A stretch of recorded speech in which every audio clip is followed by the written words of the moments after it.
I'm here to help you fall asleep tonight. Before we begin, like the video, subscribe, and tell me where are you watching from and what time is it there. Now, get comfortable, relax, and let the story carry you into the night. The Disappearance on Lantern Road, Chapter 1, A Quiet Life. Riverton was the kind of town where nothing ever seemed to happen. A place of neat houses, quiet streets, and neighbors who waved as they passed. People felt safe there, maybe too safe. Maya Ellis had lived in Riverton nearly her whole life. At 27, she was well known in the community, a talented graphic designer who worked from home, kind to everyone, and rarely seen without her orange tabby, Oliver. She kept a simple routine: morning jogs through Willow Creek Preserve, long hours at her desk, and Sunday dinners with her parents.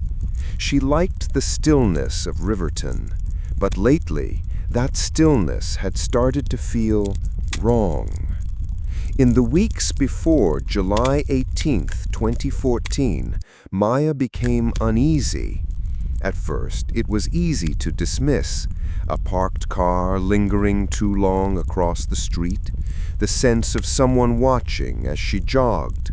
But then came the messages. What started as innocent comments on her online art portfolio turned personal, too personal. Compliments about the clothes she wore that day, or the times she left her house, things no one online should know.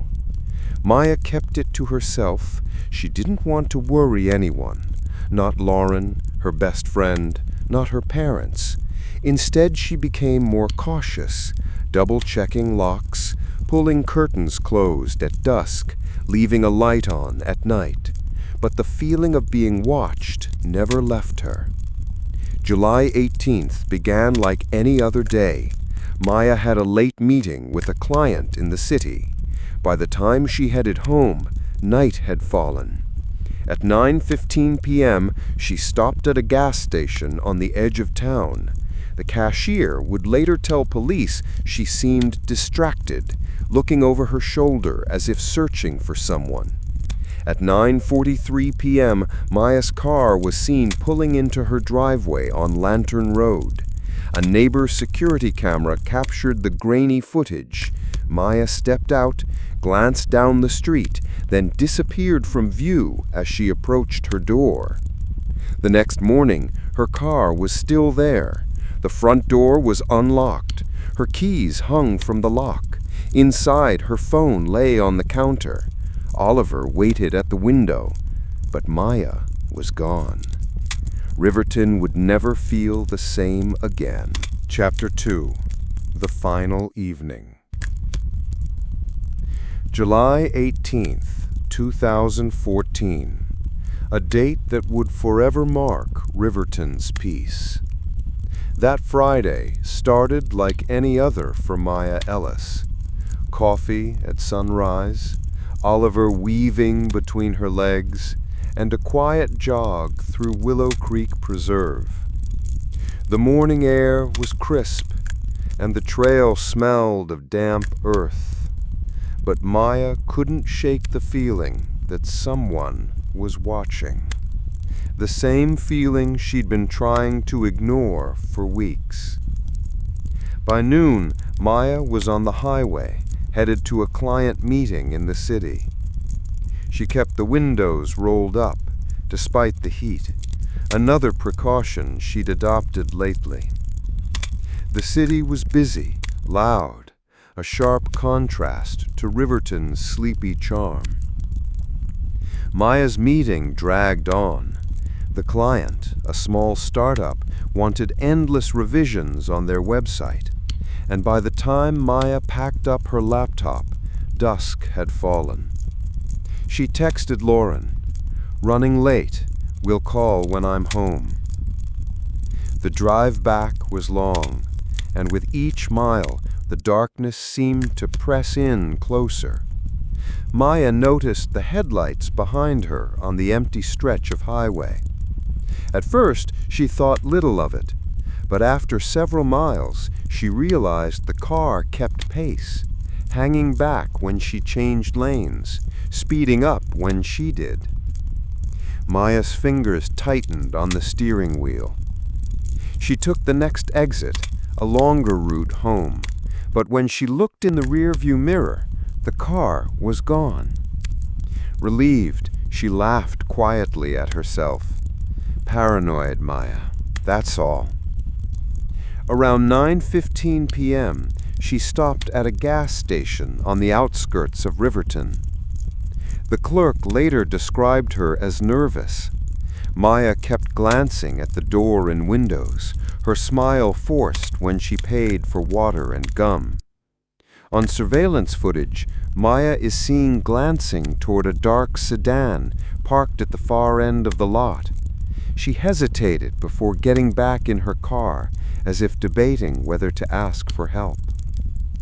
By 9:43 p.m., she pulled into her driveway on Lantern Road. The security camera from a neighbor's porch captured the grainy footage, headlights cutting through the night, Maya stepping out of the car, glancing down the street. She pauses for a heartbeat too long, as if she hears something. Then she walks toward her door, bag slung over her shoulder, phone in hand. And that was it, the last known image of Maya Ellis alive. The next morning, Lauren became worried when Maya didn't reply to texts or answer her phone. Maya never ignored messages, especially not from Lauren. By noon, Lauren decided to stop by the house. Maya's car was still in the driveway, dew clinging to the windshield. The front door stood ajar, keys still hanging from the lock. Inside, the house was eerily quiet. Oliver meowed from his spot on the windowsill, tail flicking. "Maya!" Lauren called, voice trembling. No answer. The police arrived within the hour. They found no signs of forced entry. The house was untouched. Phone on the counter, purse on a chair, laptop closed on the desk, a glass of water on the nightstand, the bed unslept in. Detectives walked the property, noting that Maya's keys had been left in the door. The neighbors reported nothing unusual, no shouting, no struggle. Only one neighbor, Mrs. Kramer, mentioned hearing a car's engine rev around 10 p.m. She assumed it was one of the teenagers down the street. Police checked the footage from the neighbor's camera again and again. They watched Maya walk toward her front door, then nothing. No figure following, no struggle in view. It was as if she vanished into thin air. That evening, volunteers gathered to search the surrounding area. The woods near Willow Creek were combed, the creek banks checked. Drones buzzed overhead, scanning the fields. Nothing. Not a single trace of Maya. Not a shoe, not a scrap of clothing, not even footprints in the dirt. Riverton, once so sure of its safety, suddenly felt fragile. Detective Sam Keller, assigned to the case, stood on Maya's porch as the sun set that evening. He rubbed his jaw, eyes fixed on the empty street. "She didn't leave on her own," he said to his partner. "Something happened right here." But what? Keller reviewed Maya's phone and laptop, the strange messages she'd received, anonymous, unsettling, pointed to a stalker. The accounts were fake, untraceable.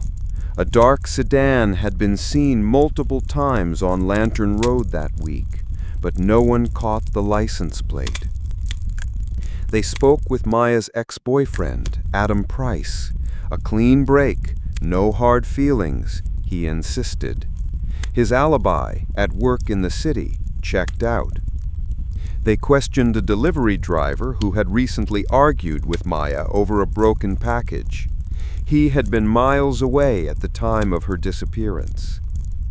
The town held its breath. Posters went up. Vigils were held.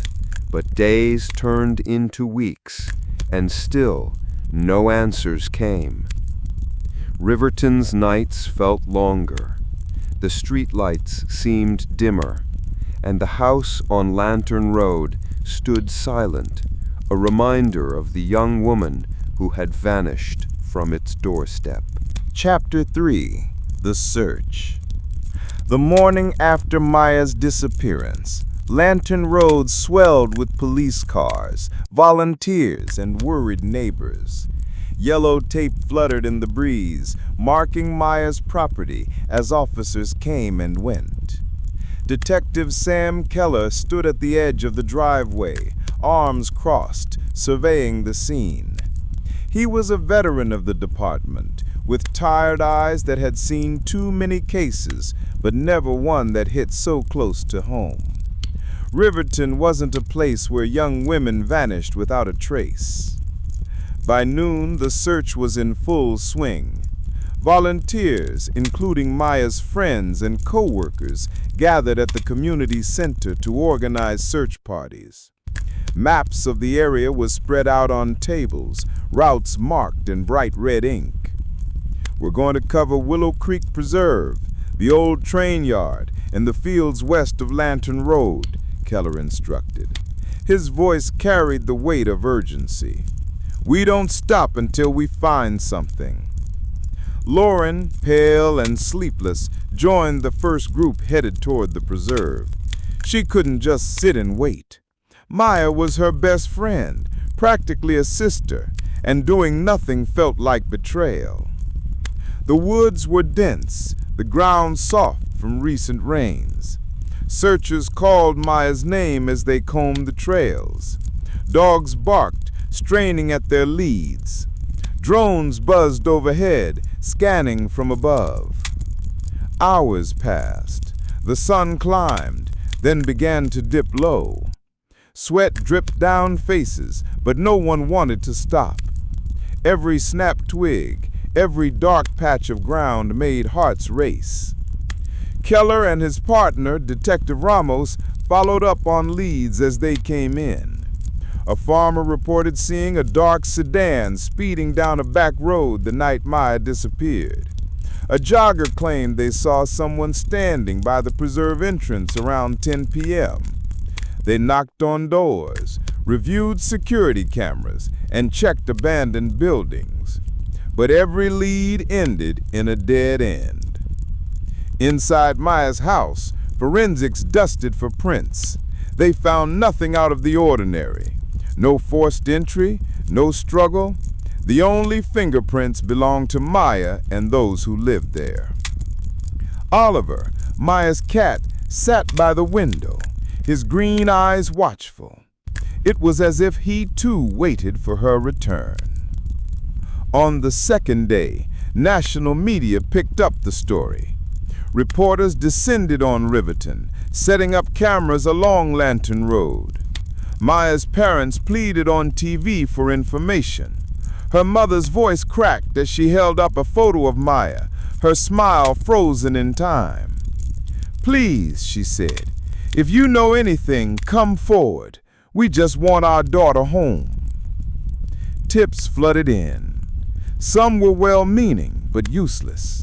People convinced they saw Maya in distant cities, or psychics offering visions of where she might be. Others were cruel hoaxes, prank calls that wasted precious time. Still, Keller followed up on every single one. He couldn't afford to miss the clue that might break the case. On the third day, searchers found something. A shoe, muddy, scuffed, half buried along a creek bed. It matched the description of the shoes Maya wore that night. Hope surged. The area was sealed off, scoured inch by inch, but no other trace of Maya appeared. No torn clothing, no blood, no sign of a struggle. The shoe was the only clue. Lab tests revealed nothing. No prints, no foreign DNA. Keller stared at the evidence board back at the station. Maya's photo, the shoe, maps marked with circles where searches had been conducted. And still the dark sedan loomed in every theory. Who was driving it? Why had it been seen so many times on Lantern Road in the days before Maya vanished? That night, Keller stood on Maya's porch, looking out at the street. The houses were dark, the town subdued. "We're missing something," Ramos said quietly, joining him. "I know, and I'm afraid what we'll find when we figure it out." Lantern Road, once so ordinary, had become a place of shadows. And somewhere out there, the answer waited, hidden in plain sight. Chapter 5. The Clues That Don't Fit. Detective Keller leaned back in his chair, eyes fixed on the cluttered evidence board. Photographs, maps, notes, and lines of red string tangled across the wall. Despite weeks of searching, interviews, and leads, the case felt like a jigsaw puzzle missing crucial pieces. Maya's shoe, found by the creek, had been analyzed multiple times. No fingerprints, no trace of DNA beyond Maya's own. It was as if she had vanished without a trace, leaving only a single, solitary shoe behind. The anonymous messages, once dismissed as creepy but harmless, had taken on a darker meaning. Keller had his tech team dig deeper. The accounts sending the messages were created from burner phones and VPNs, bouncing through servers worldwide to avoid detection. Whoever had targeted Maya was meticulous. A breakthrough came when the team uncovered a pattern in the messages, timing, wording, even emojis used that matched a suspect profile generated by behavioral analysts. The messages originated from an IP address traced to somewhere near Riverton, but efforts to narrow it down to a specific location were thwarted by layers of digital obfuscation. Meanwhile, a strange lead came from Maya's email, a draft, never sent, titled simply, "If something happens to me." The draft was a short, chilling note. "I think someone is following me. I'm scared to be alone. If I disappear, look for the car."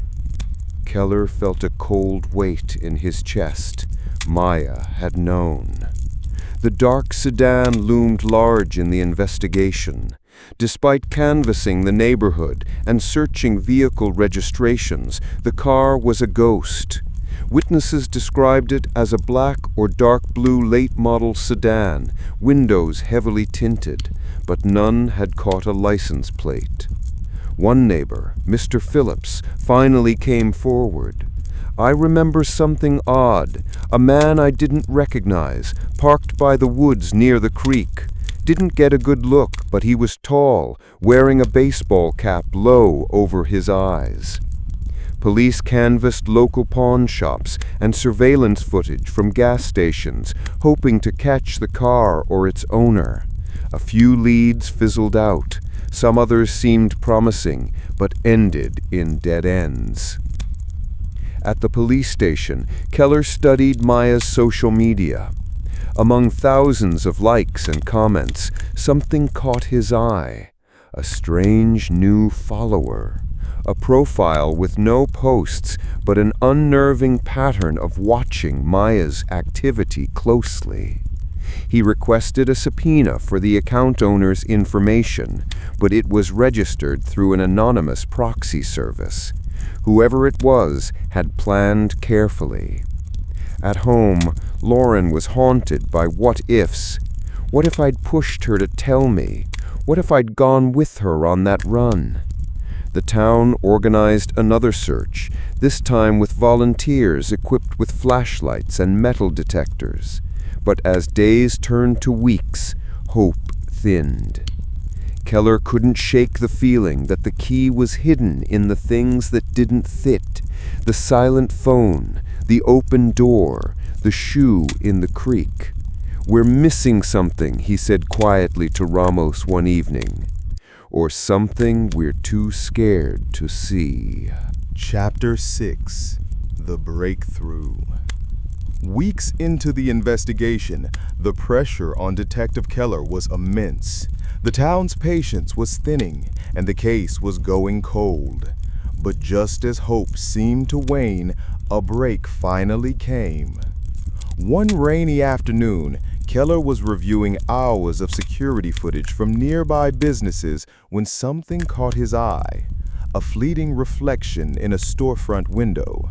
It was subtle, a flash of light, a shape resembling the dark sedan seen multiple times around Lantern Road. Keller zoomed in and enhanced the video.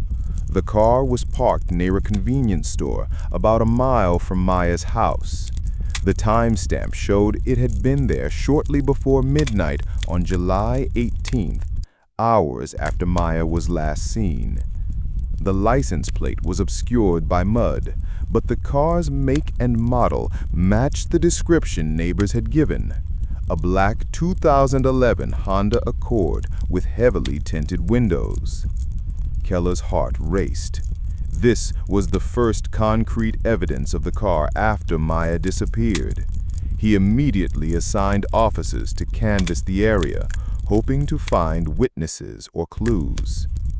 The next day, a breakthrough came from an unexpected source. A local mechanic, who often worked late into the night, remembered servicing a Honda Accord matching the car's description a few weeks ago. "He seemed nervous," the mechanic recalled. "He was secretive about the repairs, paid in cash, and was in a hurry to leave." The mechanic gave Keller a partial license plate number and a rough description of the man: tall, medium build, with a beard and wearing a baseball cap pulled low over his eyes. Keller cross-referenced the partial plate with vehicle registrations and found one match: registered to a man named Thomas Gray, a 34-year-old who lived on the outskirts of Riverton. Meanwhile, Keller and his team interviewed Maya's close circle again, revisiting old leads with fresh eyes. Adam Price, Maya's ex-boyfriend, was cooperative but nervous. He admitted he'd heard about the messages Maya had been receiving, but insisted he had no idea who could have sent them. Lauren provided new details, telling Keller about a man she'd seen lurking near Maya's favorite jogging trail days before her disappearance. "He was wearing dark clothes and a cap. I thought he looked out of place, like he didn't belong." These details matched the description of Thomas Gray perfectly. Keller's team obtained a warrant to search Gray's residence. They found the house dark and quiet, but inside the garage, the black Honda Accord sat covered in dust and grime. The heavily tinted windows made it impossible to see inside without closer inspection. Police forensic teams dusted the car for fingerprints and DNA. In the trunk, they discovered several items: a worn backpack, a baseball cap matching witness descriptions, and a mobile phone. The phone was locked, but Keller's cybercrime unit worked through the night to bypass its security. They found messages between Gray and an anonymous account that included references to watching and waiting, and a chilling message sent just days before Maya's disappearance: "She's close, soon." At the police station, Keller confronted Gray, who was taken into custody. Gray's calm demeanor unnerved Keller. When questioned, Gray denied any involvement with Maya's disappearance, claiming he didn't even know her. But the evidence was mounting against him. Cell tower records placed Gray's phone near Lantern Road the night Maya vanished. His car was spotted near her home at odd hours. The threatening messages found on his phone hinted at an obsession. Keller pressed Gray relentlessly. After hours of questioning, Gray cracked. "I didn't mean to hurt her. I just wanted to talk. She was scared. I didn't know what to do." With Gray in custody, the community of Riverton finally felt a glimmer of hope. But the questions remained. What had happened to Maya after she disappeared into the night? Chapter 7. Uncovering the Truth. Thomas Gray's confession shook Riverton to its core.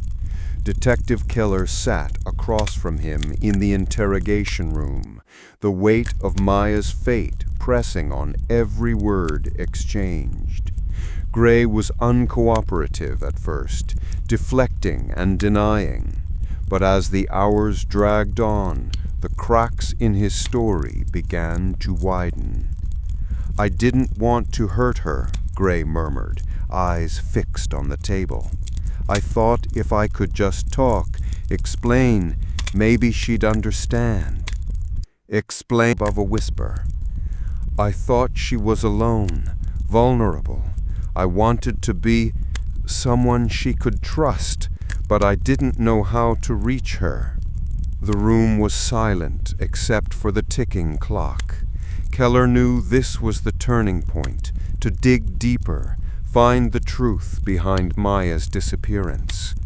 The investigation uncovered a disturbing pattern in Gray's past.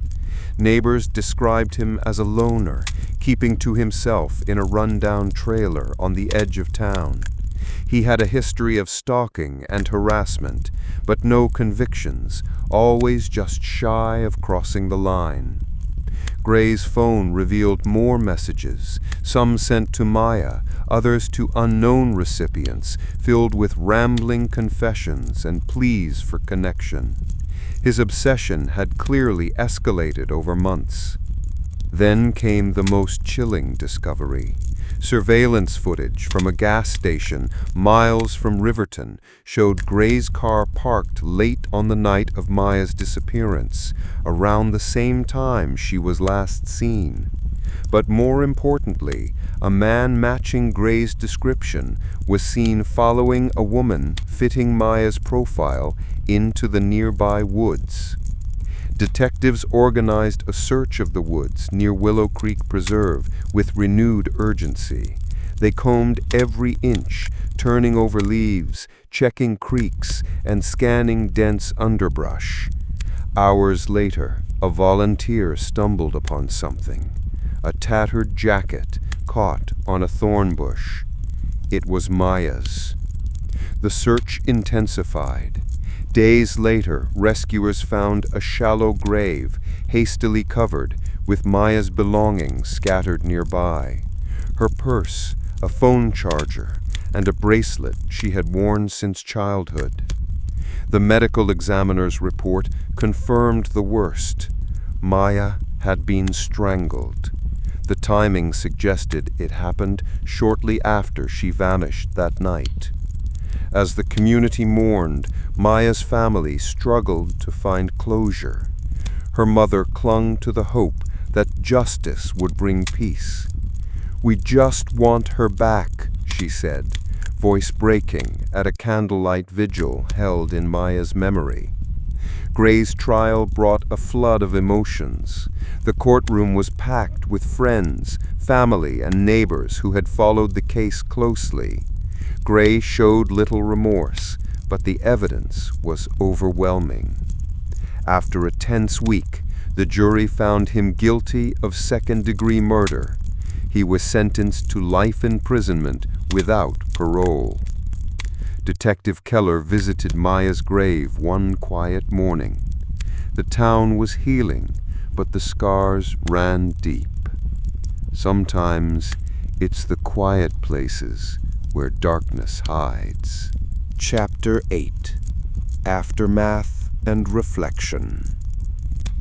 The verdict brought a mixture of relief and sorrow to Riverton. Thomas Gray's conviction closed the chapter on a nightmare that had gripped the town for months, but the wounds he inflicted would take far longer to heal. Detective Sam Keller found himself wrestling with conflicting emotions. Justice had been served, yet questions lingered in his mind, like shadows refusing to fade. How had someone like Gray, a man with a history of stalking and erratic behavior, slipped through the cracks for so long? Could Maya's disappearance have been prevented? In the days after the trial, Keller met with Maya's family to offer his condolences and updates on the investigation's final details. Her parents, exhausted but grateful, clung to each other as they recalled Maya's warmth and dreams. "She was our light," her mother whispered, tears glistening. "We just want others to know her story so she's not forgotten." The town of Riverton slowly began to reclaim its peace. Neighborhood watches were established, streetlights were upgraded, and community events took on a new purpose to honor Maya's memory and raise awareness about the dangers of stalking and harassment. Lauren, Maya's best friend, channeled her grief into advocacy, working with local organizations to support victims and educate the public about warning signs and prevention. At the police department, Keller led an internal review of the case. They identified gaps in communication and opportunities where earlier intervention might have changed the outcome. The department instituted new protocols for stalking reports, aiming to catch potential threats before they escalate. "We owe it to Maya and everyone else to be better," Keller said during a briefing. But healing was not a straight path. Riverton's residents carried the weight of the tragedy in quiet ways. Conversations grew cautious. Trust was harder to come by. Parents watched their children closely, and the town's easy sense of safety had been altered irrevocably. Keller often thought about Maya during his late-night drives home. He'd pass Lantern Road, now marked by a simple memorial of flowers and candles. The house, once lively with life, stood empty, a solemn reminder of the fragility beneath the calm. One evening, Keller sat alone in his office, reviewing old files. His eyes fell on a photo of Maya, smiling, hopeful, full of life. The case was closed, but her story remained alive. "Rest easy, Maya. We'll carry you with us." In what, Thomas? Why were you watching her? Why the messages? Gray swallowed hard, his voice barely up. Chapter 9. The Lessons Learned. Months after the trial, Riverton was slowly rebuilding. But the disappearance and murder of Maya Ellis had left deep, lasting marks, not just on her family and friends, but on the town's entire fabric. More importantly, it forced a reckoning about how communities and authorities respond to threats before tragedy strikes. Detective Sam Keller sat in the department's conference room leading a meeting with officers and community leaders. The walls bore posters about domestic violence, stalking prevention, and mental health resources. A new initiative was underway, one born from the painful lessons of Maya's case. "We cannot undo what happened, but we can learn. We must recognize the warning signs earlier, respond faster, and support those at risk before it's too late." One major change was the implementation of a stalking prevention task force, a specialized unit trained to handle cases like Maya's with urgency and care. They coordinated with mental health professionals to offer intervention before obsession became violence. Lauren, Maya's best friend, was invited to speak at local schools and community centers. She shared Maya's story candidly, emphasizing the importance of trusting instincts and speaking out. If something feels wrong, don't ignore it. Tell someone you trust, you're not alone. The town's streets, once dim and unguarded, now had better lighting and more active neighborhood watch groups. Police patrolled more frequently, focusing on areas near schools and parks. Signs about safety resources were posted in public spaces. At the heart of these changes was a newfound understanding. Crime prevention required a community effort.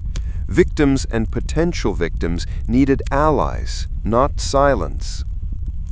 At the department, Keller pushed for improved communication between officers and the public. Cases involving harassment and stalking would no longer be treated as isolated incidents, but as potential red flags warranting coordinated response. He also advocated for better technology, improved surveillance cameras, data analytics to detect patterns, and training on digital privacy to track online threats. But perhaps the most poignant lesson came from Maya's family. They established the Maya Ellis Foundation, dedicated to raising awareness about stalking and providing support for survivors. The foundation offered counseling, legal aid, and educational programs.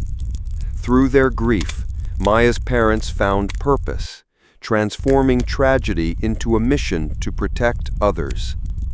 Riverton's journey toward healing was ongoing, marked by moments of remembrance and resolve. The town had changed forever, shaped by the loss of one young woman whose story became a catalyst for hope and prevention. As Keller looked out over Lantern Road one evening, he felt a quiet determination. "We owe it to Maya," he whispered, "to keep learning, to keep fighting, so no one else disappears in silence." Chapter 10.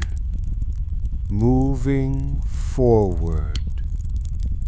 The years that followed Maya Ellis's disappearance and tragic death were marked by a profound transformation in Riverton. The town's quiet streets bore new signs of vigilance and care, but the scars of loss remained etched in the hearts of its people. Detective Sam Keller had moved on from the case officially, but Maya's memory stayed with him, a constant reminder of the fragile line between safety and danger. He often visited the small memorial on Lantern Road, where neighbors gathered annually to honor Maya's life and to raise awareness about stalking and violence. Maya's family found their own paths through grief. Her mother, once fragile with sorrow, became a fierce advocate, speaking at conferences and lobbying for stronger laws protecting stalking victims. Her father started a support group for families affected by similar tragedies. Lauren, too, carried Maya's spirit forward. She channeled her pain into activism, helping survivors find their voices. Together with the Maya Ellis Foundation, she organized workshops, community talks, and partnerships with schools to educate young people about boundaries and safety. The town of Riverton was no longer that sleepy place it once was. It had grown stronger, more connected, and painfully aware of the dangers that can lurk beneath calm surfaces. Community programs flourished, police training improved, and neighbors looked out for one another in ways they hadn't before. One crisp autumn evening, Keller stood beneath the street lamp near Maya's old house. The light cast a soft glow over the small plaque that read, "In memory of Maya Ellis, beloved daughter, friend, and light to all who knew her." He thought of Maya's bright smile, her creativity, and her courage to face her fears even in her last days. Her story had sparked change, a legacy no darkness could erase. As Keller walked home, he felt a sense of quiet hope.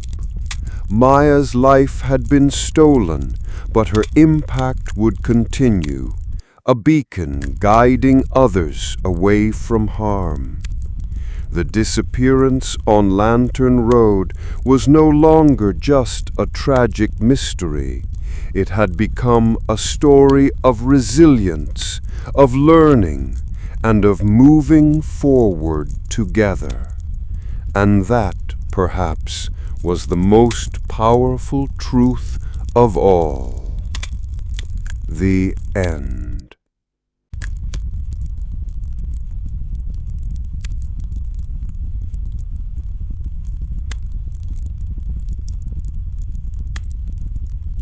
Next story, The Shadows in the Alley. Chapter 1, The Vanishing. Claire Dawson was no stranger to danger. As an investigative journalist in London, she had spent years peeling back the layers of corruption, crime, and cover-ups that thrived beneath the city's glittering surface.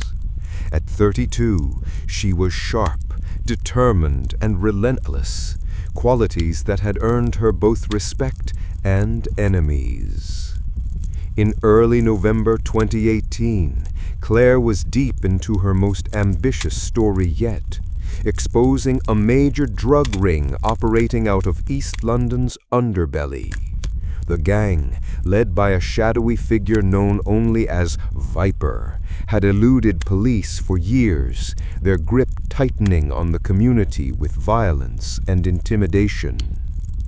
Claire's last known movements painted a picture of normalcy to the untrained eye. In the evening of November 15th, Claire left her office late, her breath visible in the chill night air as she walked towards Camden's vibrant streets. She had planned to meet a confidential source who promised to provide crucial information on the drug operation. But Claire never arrived. Chapter 2, The Last Lead. The night Claire vanished, her last contact was with an anonymous source, someone who had reached out through encrypted messages over the past weeks. The source promised to expose key players in the drug ring, but insisted on meeting in person in a secluded cafe on the edge of Camden. Detectives were able to trace Claire's phone to a location near the cafe around 9:45 p.m. CCTV footage showed her entering the building, but there was no sign of her leaving. Surveillance cameras outside the alley next to the cafe recorded a black van pulling up, its windows tinted, before quickly driving away. The police launched an immediate search of the area, but it was as if Claire had disappeared into thin air. Chapter 3, Uncovering Secrets. Detective Mark Benson stood over the cluttered desk in the police station, the weight of Claire Dawson's disappearance pressing on his shoulders. As lead investigator, he knew the clock was ticking and the window for finding Claire alive was closing fast. The team had started digging into Claire's recent work. Her notes, files, and emails revealed the extent of her investigation. She was zeroing in on Viper, the elusive drug lord whose operation had evaded law enforcement for years. One name kept surfacing: Darren Mills, a former gang member turned informant. Darren had been feeding Claire tips for months, risking his life to expose the network. But his last message to Claire hinted at something urgent. "They know I'm talking. Watch your back." Benson arranged to meet Darren, hoping the informant could shed light on Claire's fate and the shadowy forces closing in. Chapter 4. The Informant's Warning. Detective Mark Benson met Darren Mills in a dimly lit cafe on the outskirts of Camden. Darren looked tense, his eyes darting nervously as he sipped his coffee. The risks of betraying the gang weighed heavily on him. "They're watching everyone now," he whispered. "I told Claire things were heating up. She was close to blowing the whole thing wide open. That's why they took her." Benson pressed for details.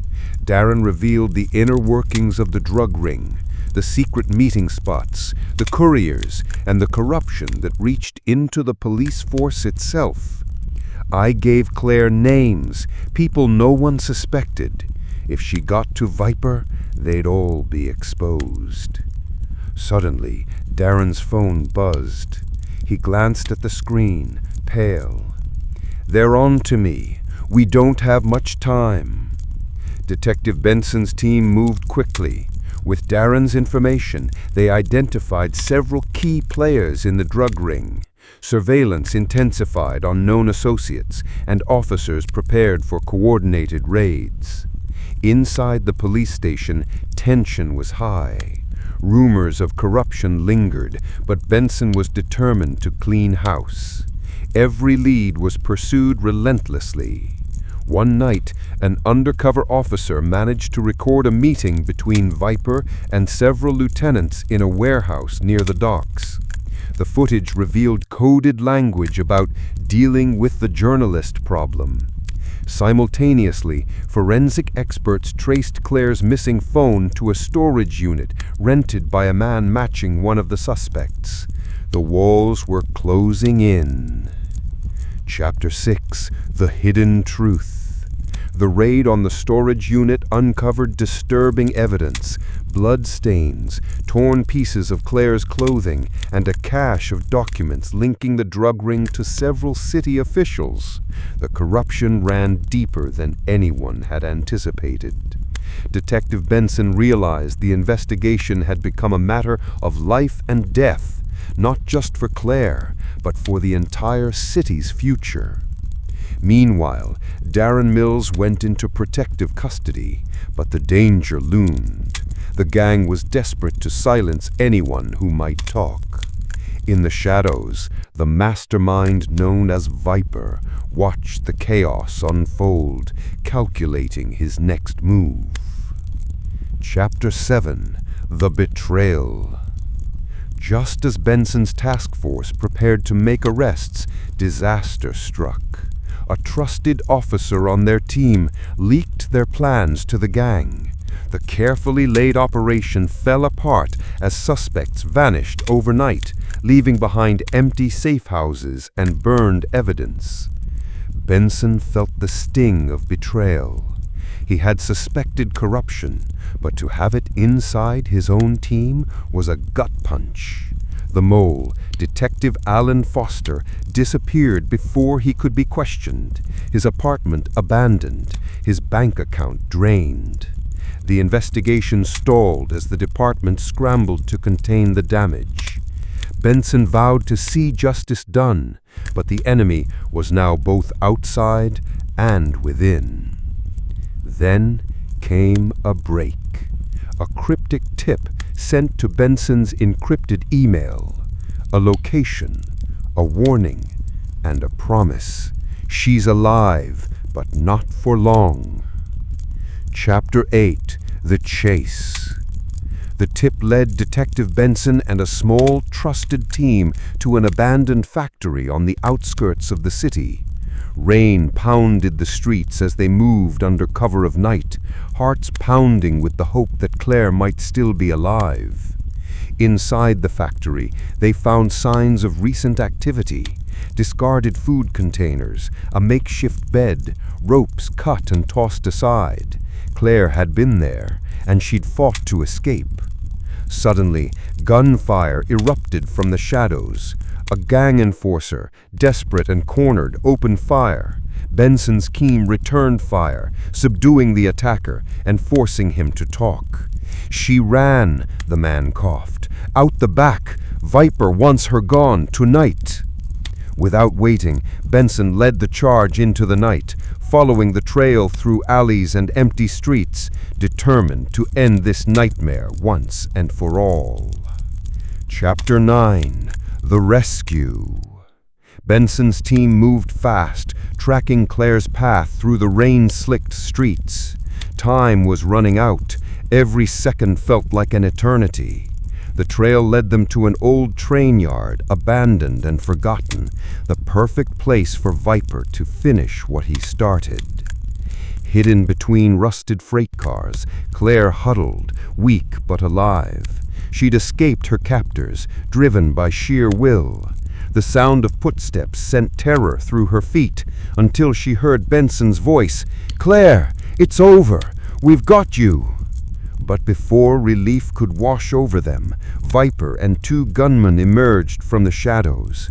A tense standoff unfolded in the pouring rain. "Let her go, Viper," Benson demanded.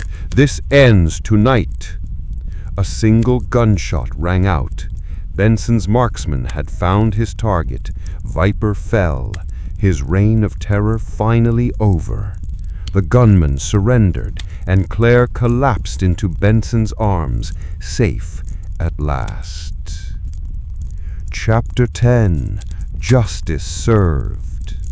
The takedown of Viper sent shockwaves through London's criminal underworld. His arrest and ultimate death that night in the train yard signaled the fall of one of the most dangerous networks the city had ever seen. Over the following weeks, dozens of gang members were captured, including corrupt officials who had protected them for years.